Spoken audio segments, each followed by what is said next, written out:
સ્કંદ શ્રી ગોવર્ધનનાથજીનો જમણો કર કમલ. નામા વિધાન કર્યું છે બુદ્ધિ વિલા કર્મ વાસનાની વાત છે. જીવોના હિત માટે પરમાત્મા જીવ ઉપર કૃપા પુષ્ટિ કરે છે, કારણ કે કૃપા જ ભગવાનનો ધર્મ છે. ભગવાનની ઈચ્છા પ્રમાણે કૃપા થાય છે.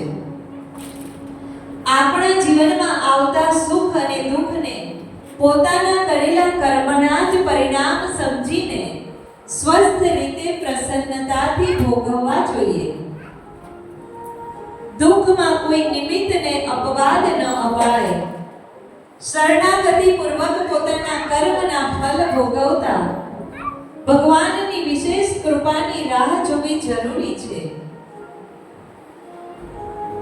જીવાત્મા કે પરમાત્મા દ્વારા થતા દરેક કર્મ વાસના આધારિત છે.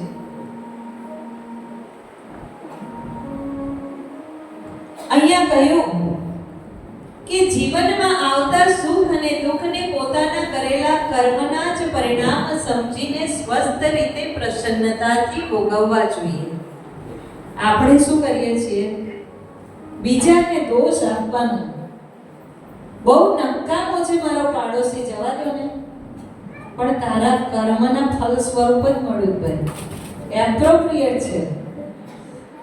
પાડોશીની કોઈ પણ સંબંધની વાત હોય, આપણને આપણી લાયકાત પ્રમાણે જ, પછી એ સુખ હોય કે દુઃખ હોય, જે પણ આપણા જીવનમાં આપણને પ્રાપ્ત થયું છે એ આપણા કર્મના ફલ સ્વરૂપ પ્રાપ્ત થયું છે.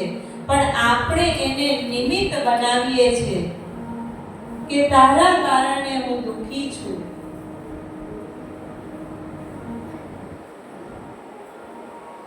વાસનાના પ્રકાર બતાવ્યા છે: સૂક્ષ્મ વાસના, મધ્યમ વાસના, કર્મ વાસના.